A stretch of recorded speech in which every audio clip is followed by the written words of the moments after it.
Welcome back to another episode of the Slay Your Day podcast. I wanted to start this episode out with having a really real and honest and open conversation with you guys. I am so grateful for this audience. I'm so grateful for you and for all of you that watch on YouTube and listen on iTunes or wherever you get your podcasts, and the community that we have built here. And over the past, it's been a week and a half, the world has been hurting. The world feels like upside down, and it's been very heavy. And if you haven't noticed, there was a week and a half off that I took from really like just social and the podcast and the YouTube channel because everything felt so heavy. And to be honest, I felt like I was frozen. And to be honest, I felt like I didn't know what to say. If you're catching on to what I'm saying right now, I'm talking about everything going on in Israel, this war that we are now a part of. And for me, it's very heavy. I have family and friends, and it just hit very differently. And it wouldn't make sense to have a platform if you didn't stand and speak up for the things that were on your heart or that you were connected to and aligned with. And I'm using this as an opportunity to chat with you to see and to show you like how I have been able to navigate this. And look, it's still going on. I'm not saying we're out of this or there's any, I pray every day that there is a resolution, but at the moment of this recording, there is not. And the world seems so heavy. And how do you operate your world, your life, your business, your family when life just is off and seems so heavy, and it seems weird or awkward or not right even to operate your life or business as usual because there's just so much devastation going on in the world. And I'll just share with you my own personal experience. And I felt like when I was thinking about what I was going to share with you on today's podcast, what I had planned, I am not sharing because it just didn't feel right to talk about life and work as usual. So I'm sharing with you in real time, like what I'm experiencing and what I'm going through. And I hope that this can maybe reach someone, help someone, inspire someone, because I know when we do come together, I know for a fact when we come together and you know that you're not alone, that on its own can be supportive. That on its own can feel like a helping hand. So I just want to share with you just my own personal experience of kind of the feelings that I have been going through over the past week and a half and what I've been doing. And maybe this helps someone. I hope that this helps someone because I myself had a very hard time and I struggled with like, what am I doing right now? Like, what can I do right now to do something to support so many of the innocent victims of what's going on in the world right now? So when all of this news broke out about Israel and Hamas and the devastation that was going on, I was actually off my phone almost the entire weekend because we were away for a work trip for my husband. We were out of the country and I wasn't on my phone, like hardly at all. I mean, I was very like in the moment. It was my husband's birthday weekend. And there wasn't a lot of information out yet when I had first started hearing about what was going on. It was very new and I wasn't really on my phone, and I don't watch the news. Like I, for years, maybe 10 years, have stayed away from watching the news. So when we came home from this event Saturday night, I opened up my Instagram, my phone, to write a birthday post for my husband. And I started seeing and reading what was going on. And you know, my headspace, I was like wanting to make this post for my husband, this birthday post. We had such a great weekend. And probably much like the rest of the world, you were shocked, you were stunned. I was frozen. I wrote that post and was almost just like glued to my phone because I couldn't turn away. I couldn't stop looking and trying to get information to see what was going on. But the more I dug into it, the more my heart was breaking. And I just felt like I couldn't continue watching it, but I couldn't not. because I felt like by watching it, I was doing something, like I was getting information or I could do something, but it also felt so paralyzing. And in talking to many of my friends, I know that they have felt the same way. So that night, Saturday night, and it was late, it was like midnight, I saw things that are unimaginable and cried myself to sleep. My husband, thank God, was there with me and was comforting me the best he could.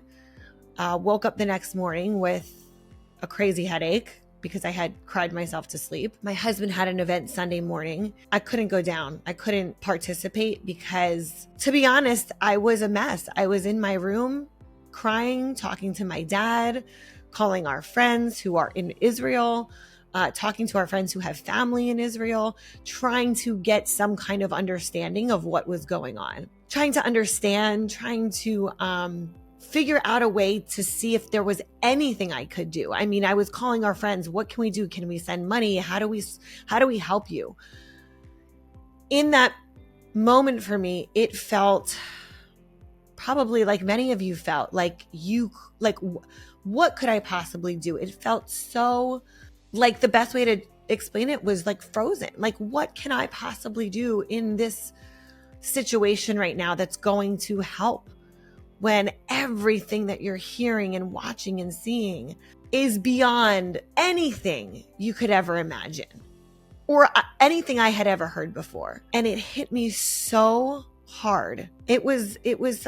I've never experienced anything like that before. And I know right now, at the time of this recording, we're still going through this, but I want to share with you a few of the ways that have helped me get into action.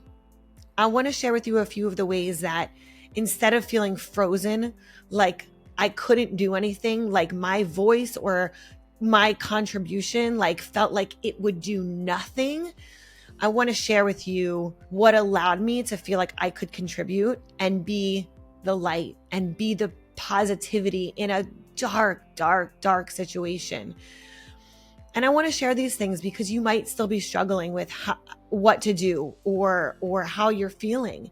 And I know for me, it comes in waves. It feels very strange to operate business as usual.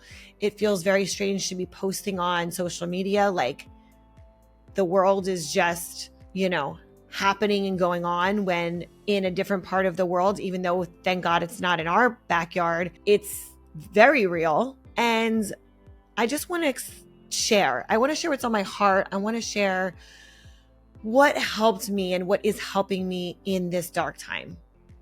And I have to say that a big part of this is because of my community. It's because of my husband and my dad who helped me through it and helped me know, and you can see I'm still struggling to find the words, that one person's voice, one person's actions, one person's contribution does help.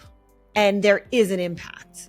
And I just want to share with you some of these things that I've been doing that have helped me, that I know are helping our community. And whether this is something that you do or something that's, one of these things that you can tap into, it will make a difference. So after we got home and after I'm still trying to process what's going on, I had to kind of get myself out of like being frozen and feeling like I couldn't, like there's nothing I could do, because there's always something that we can do.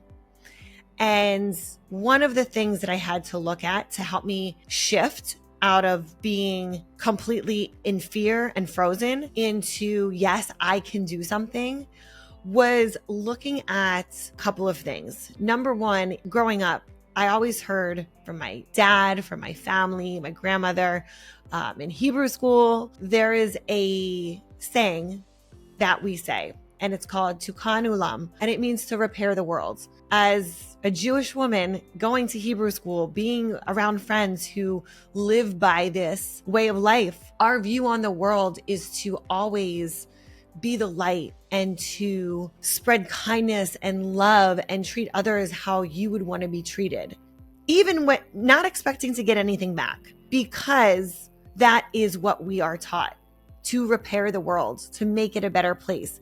Every single night when I put my boys to bed, we say our prayers, and every single night I say, as we talk to God and we say our prayers for our family and our friends and ourselves. Please guide us to help change the world and make it a better place.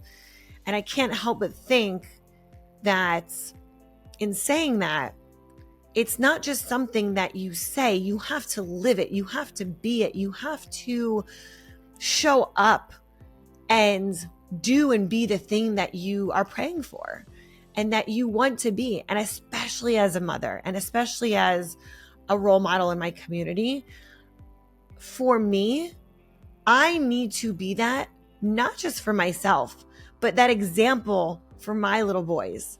Because one thing that I've noticed as I have been so clear with my boys that the world is just hurting and crying and begging for light and love right now is that I see them showing up and not just saying these things in prayer, but also showing up and doing these good deeds. It could be something as simple as holding a door or smiling at a stranger. You know, as a 3 and 6 year old, they can't just go to donate blood or they can't just go to, a food bank and volunteer. Like, they are doing in their worlds what they can do.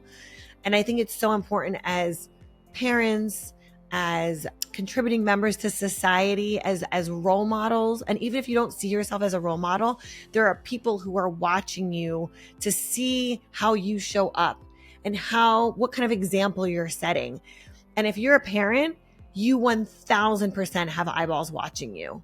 So I just want to say that through all of this, I have been highly aware that from the day that I became a parent, I knew that this example the power was in my hands to show up and not just do this for me, but for my babies and for my community and for the world. It's this ripple effect. So the thing that I kept seeing and hearing from my dad, from the soldiers that are in IDF, from like on the front lines, was we need to be the light. We need to do the mitzvot, the good deeds. As hard as and heavy as the world is right now, we need these acts of kindness and these good deeds, this mitzvot, more than anything right now.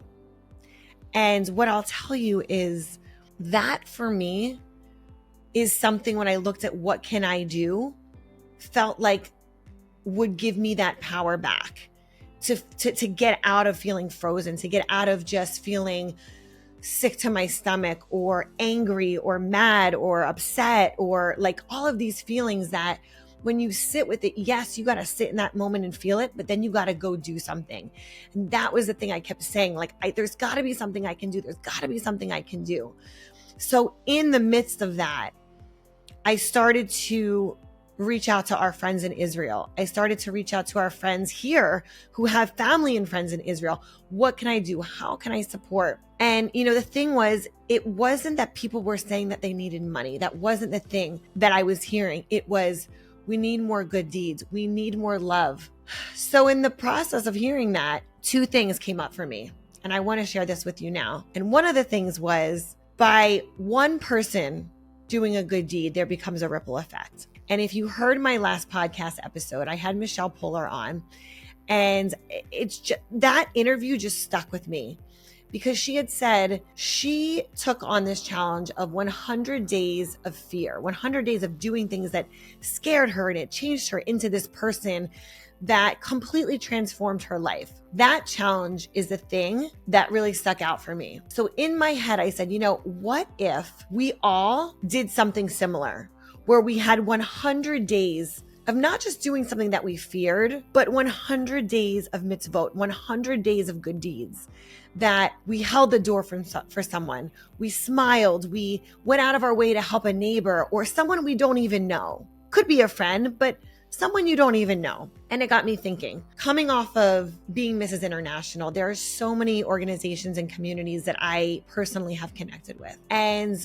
one of the things that I love about my son's school is that they are very highly and heavily focused on kindness. So I reached out to the owners of the school and I said, what do you think about doing a 100-day acts of kindness challenge, where we set this up for the kids? It's aligned with the mission of the school. And every day, like, we can give them a list of things that they can do, right? Like smile at a stranger, donate some old toys, like things that, you can do from preschool all the way up through high school, like things for kids to do.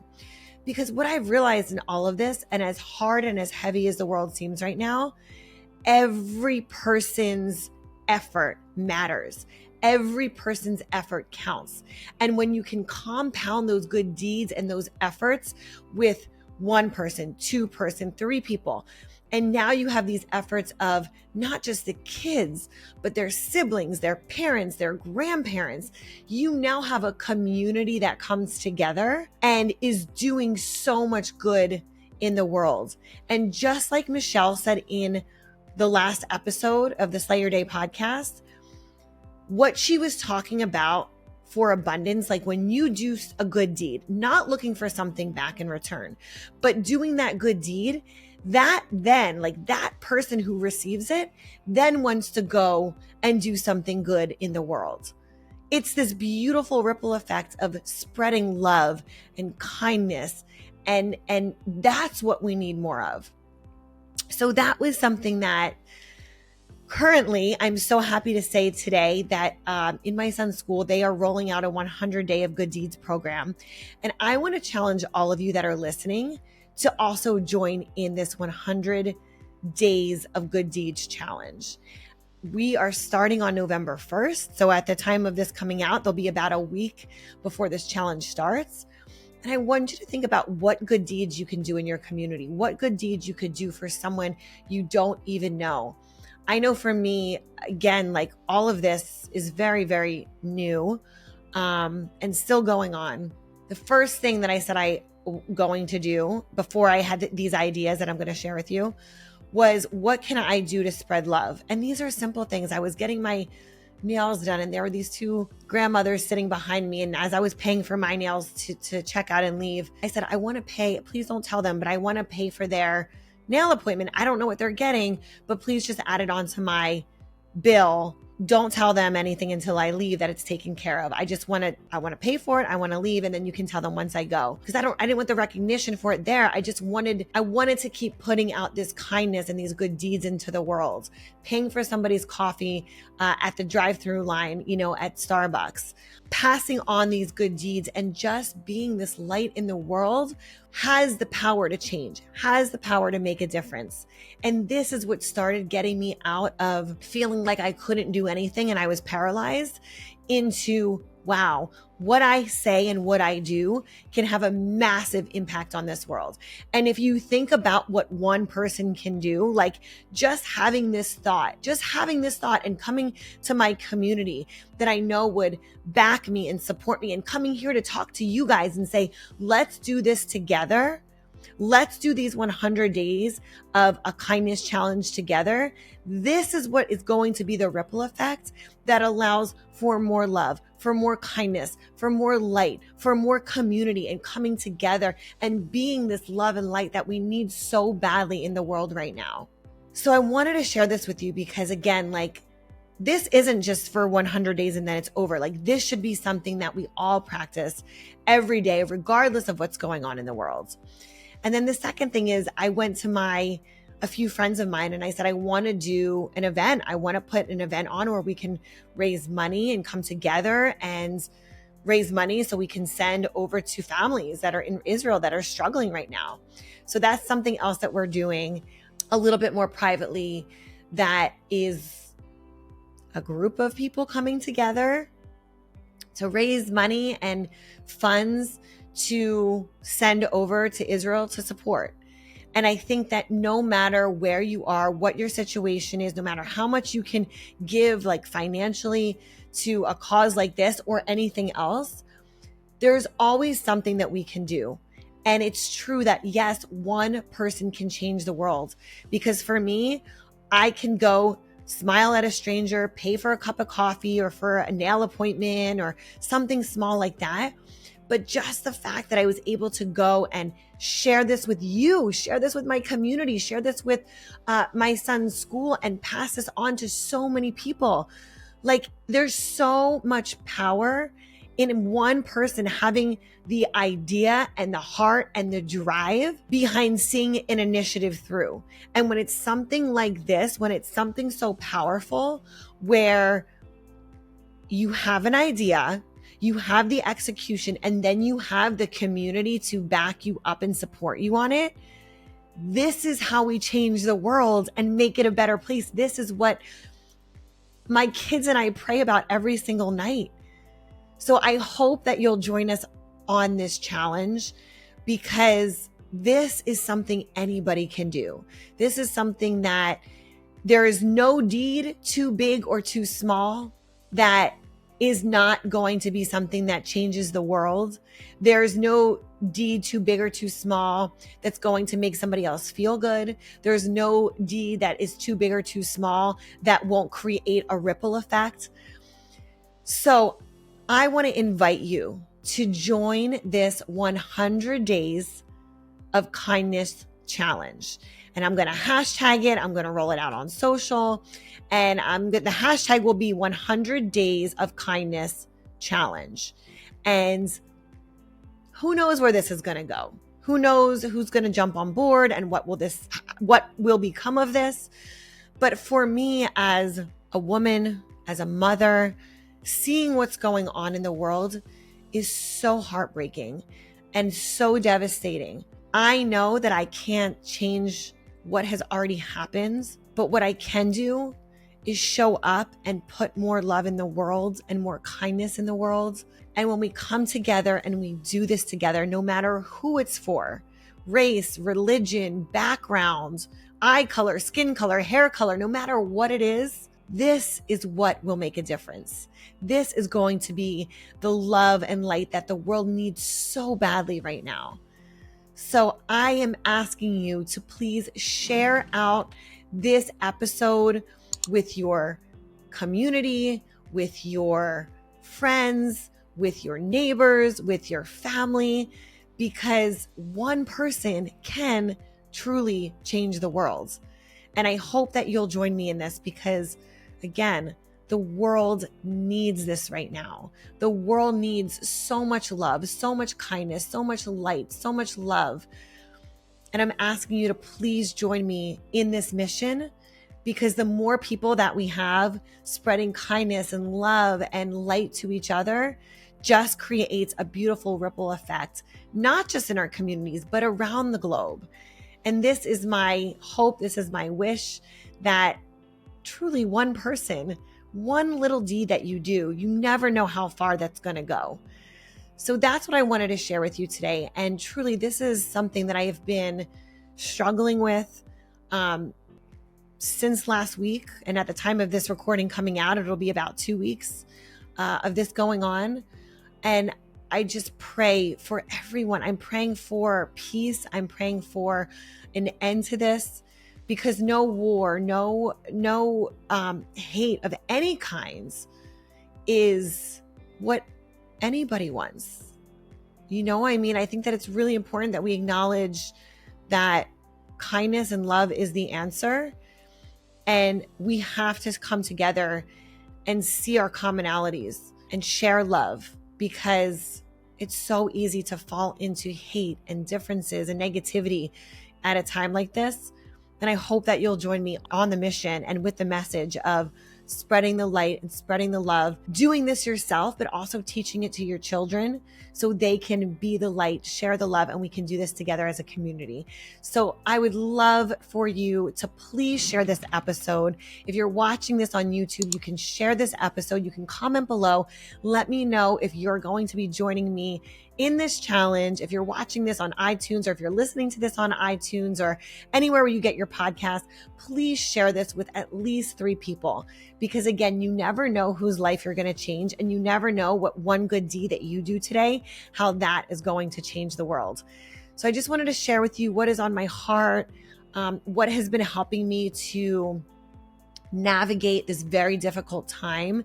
And although it doesn't change the catastrophe, this sadness, the devastation that's happening in this world and that has happened, we can shed light on the positivity and what we can do in this moment right now. So again, I hope that you join me. Please share, please spread this message and positivity. If you do any acts of kindness, starting on November 1st, please hashtag 100 acts of kindness challenge. I will be sharing this myself. Again, I hope that you join us. And I'm so, so grateful for you being in this community, sharing the love and going out there, changing the world and making it a better place. Thank you so much for all of the love and light that you share in this world.